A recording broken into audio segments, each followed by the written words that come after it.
السلام علیکم دوستو، یہ تو ہم سب کو معلوم ہے کہ پاکستان کلمے کی بنیاد پر بنا تھا اور دنیا کی کوئی بھی ریاست کلمے کی بنیاد پر نہیں بنی، صرف پاکستان ہی کلمے کی بنیاد پر بنا ہے اور اس کا مطلب ہی بیان کر دیا تھا کہ پاکستان کا مطلب کیا، لا الہ الا اللہ۔ تو آج پاکستان کی سالمیت اور حفاظت کے بارے میں آپ کو چند ایک واقعات بیان کرنا چاہتا ہوں۔ یہ تو سب سے بڑا معجزہ تو ہمارا یہی تھا پاکستان بننے کا کہ پاکستان رمضان کے مہینے میں 27 رمضان کو اور جمعے کے دن ہی معرض وجود میں آیا، اور پھر اس کے بعد پاکستان کی حفاظت کے لیے بھی اللہ تعالیٰ نے ہم پر بہت مہربانی کی اور کئی ایسے معجزات، ایسے کرشمے دکھائے کہ دنیا پاکستان کی حفاظت کے بارے میں بڑے شش و پنج میں پڑی ہوئی ہے، بڑی حیرت انگیز ہے۔ اور ہر ایک ریاست چاہتی ہے، ہر ایک دشمن ملک چاہتا ہے کہ وہ پاکستان کو کسی نہ کسی طریقے سے مٹا دے، لیکن پاکستان ایک صدی ہونے کے قریب ہے، پھر بھی دنیا کے نقشے پر موجود ہے، حالانکہ اسے بار بار مٹا دینے کی کوششیں کی گئی ہیں۔ دنیا کا کوئی بھی اسلامی ملک ایسا نہیں جو پاکستان کے برابر کھڑا ہو، بلکہ ہر اسلامی ملک کے ساتھ یہودیوں کی، اسرائیلیوں کی، عیسائیوں کی اور بھارتیوں کی محبتیں ہیں، لیکن واحد اسلامی ملک پاکستان ہے جو دشمن کی آنکھوں میں ایک کانٹے کی طرح کھٹکتا ہے۔ آئیے میں چند ایک واقعات آپ کو سناتا ہوں، توجہ سے سنیے گا، لیکن پہلے آپ میرے چینل کو سبسکرائب کریں اور بٹن کے آئیکن کو، بیل کے آئیکن کو آپ پریس کریں آل کے نشان پر، تاکہ میری ہر آنے والی ویڈیو کا نوٹیفیکیشن آپ کے پاس پہنچ سکے۔ تو پہلی بات سنیے، دنیا بھر میں بت پرستوں کی سب سے بڑی نمائندہ ریاست بھارت پاکستان پر رات کے اندھیرے میں حملہ کرتی ہے، اور حملے کا ہدف ایک مدرسہ ہوتا ہے، تاہم حملہ بغیر کسی وجہ کے ناکام ہو جاتا ہے۔ ہدف پر ایک بم ہی نہیں گرتا بلکہ زیادہ تر بم صحیح سالم گرتے ہیں۔ کیا یہ عجیب بات نہیں ہے؟ پھر دوسرا واقعہ سنیں، یہ بم اسرائیلی ساختہ اعلیٰ ٹیکنالوجی کے ہوتے ہیں، لیکن پاکستان کو یہ ایسے ملتے ہیں جیسے کوئی مفت میں آپ کو ٹیکنالوجی مہیا کر دیں۔ کیا یہ پاکستان پر بہت بڑا کرم نہیں ہے؟ کیا یہ ہم لوگوں کے لیے بڑی حیرت کی بات نہیں ہے؟ اگلے دن دشمن پوری دنیا میں رسوا ہو جاتا ہے۔ دشمن 2 جنگی جہاز، ایک ہیلی کاپٹر، 7-8 اعلیٰ افسر کھو دیتا ہے۔ ایک اعلیٰ افسر اپنے اڈے کے اندر مبینہ خودکشی کرتا ہے۔ کچھ پاکستان کی قید میں آ جاتے ہیں جن سے پوری جنگی پلاننگ کی معلومات مل جاتے ہیں۔ کیا یہ ہمارے لیے عجیب بات نہیں ہے؟ حملے سے کچھ دن پہلے اسی بھارت کے 2 جنگی جہاز آپس میں ٹکرا کر تباہ ہو جاتے ہیں۔ حملے کے کچھ دن بعد ایک پرندہ جا کر جہاز کو تباہ کر دیتا ہے۔ کیا یہ بھی عجیب بات نہیں ہے؟ اپنے سے کئی گنا چھوٹے ملک پاکستان کا رعب بھارت پر ایسے پڑ جاتا ہے کہ اس کی فوج پاکستان کے ساتھ براہ راست جنگ سے صاف انکار کر دیتی ہے۔ مجبوراً بھارت میزائل حملے کی تیاری کرتا ہے۔ ابھی اس حملے سے متعلق میٹنگ ختم بھی نہیں ہو چکی ہوتی کہ بھارت کو پتہ چل جاتا ہے، اور پاکستان بھارت کے میزائل لگانے سے پہلے اپنے میزائل جوابی حملے کے لیے لگا لیتا ہے۔ اس سے بھی دشمن پر ایسا رعب پڑ جاتا ہے کہ دشمن کے اوسان خطا ہو جاتے ہیں۔ کیا یہ بھی عجیب بات نہیں ہے؟ جنگ کے وقت یا جنگ سے پہلے دشمن کے دل پر رعب پڑ جانا یہ اللہ تعالیٰ کی خصوصی رحمت ظاہر کرتی ہے۔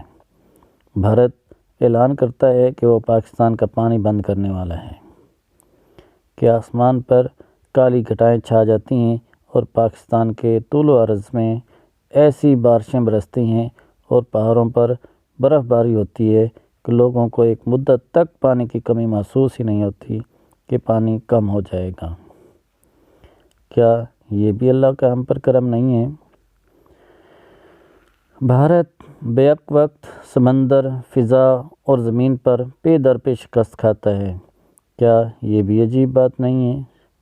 پاکستان کے دشمن مغربی سمت افغانستان سے بھی حملہ کرنے کا منصوبہ بناتے ہیں، تاہم عین اسی وقت بیس پر حملہ ہو جاتا ہے اور لڑائی کئی دنوں تک طول پکڑ جاتی ہے۔ دشمن کا دھیان بڑھ جاتا ہے اور وہ ادھر افغانستان میں ہی اپنا بیس بچانے میں مصروف ہو جاتے ہیں اور پاکستان پر حملہ کرنے کا دھیان ہی نہیں جاتا۔ کیا یہ بھی عجیب بات نہیں ہے؟ راہ والے میٹنگ کرتے ہیں کہ پاکستان میں دہشت گرد کارروائیاں کرنی ہیں کہ اگلے دن اسی جگہ پر جہاں پر خفیہ میٹنگ کی جا رہی ہوتی ہے اور اس میں اسرائیلی انٹیلیجنس بھی ملوث ہوتی ہے اور وہ پورا مرکز اڑا دیا جاتا ہے۔ منصوبہ بندی کرنے والے بہت سے لوگ بھی مردار ہو جاتے ہیں۔ کیا یہ بھی عجیب بات نہیں ہے؟ دشمنوں کی طرف سے پاک فوج عوام میں فاصلے پیدا کرنے کے لیے سالہ سال سے محنت کی جاتی ہے، لیکن اچانک ہی وہ تمام محنت کچھ ہی دنوں کے اندر ضائع ہو جاتی ہے اور پاکستان کے طول و عرض میں لوگ پاک فوج زندہ باد کے نعرے بلند کرتے ہیں اور فوج پر گل پاشیاں شروع ہو جاتی ہیں۔ کیا یہ بھی عجیب بات نہیں ہے؟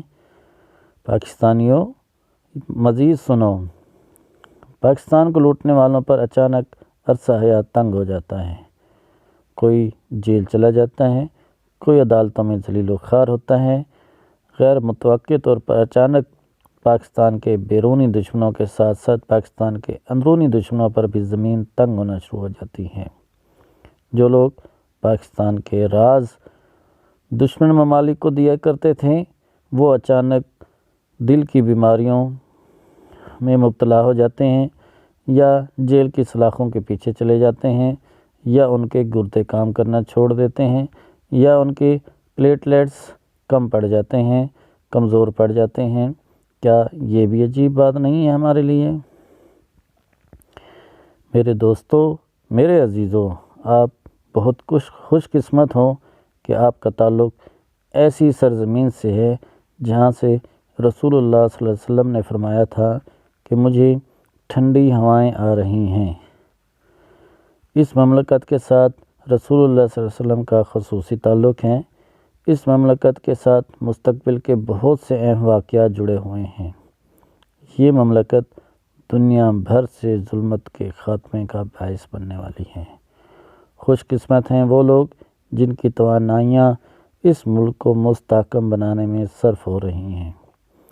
ان خوش قسمت لوگوں کا یہ عمل انشاءاللہ روز قیامت ان کے نجات کا سبب بنے گا، اور بد نصیب ہیں وہ لوگ جو جانے انجانے میں اس مملکت کے ساتھ دشمنی کر رہے ہیں۔ اور یاد رکھیں، ایسے لوگوں کو اللہ تعالیٰ خود ہی بہت بڑی سزا دے گا۔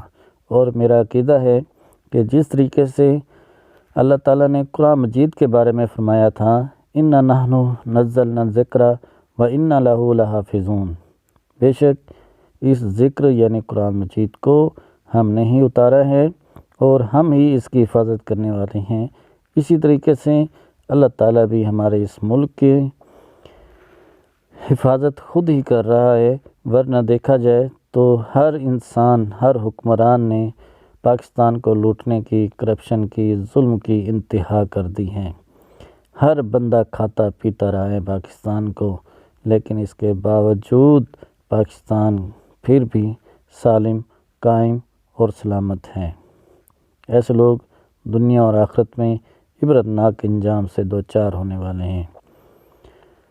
ویڈیو اچھی لگے تو شیئر ضرور کیجیے گا، یہ آپ کی میرے لیے حوصلہ افزائی ہوگی۔ السلام علیکم۔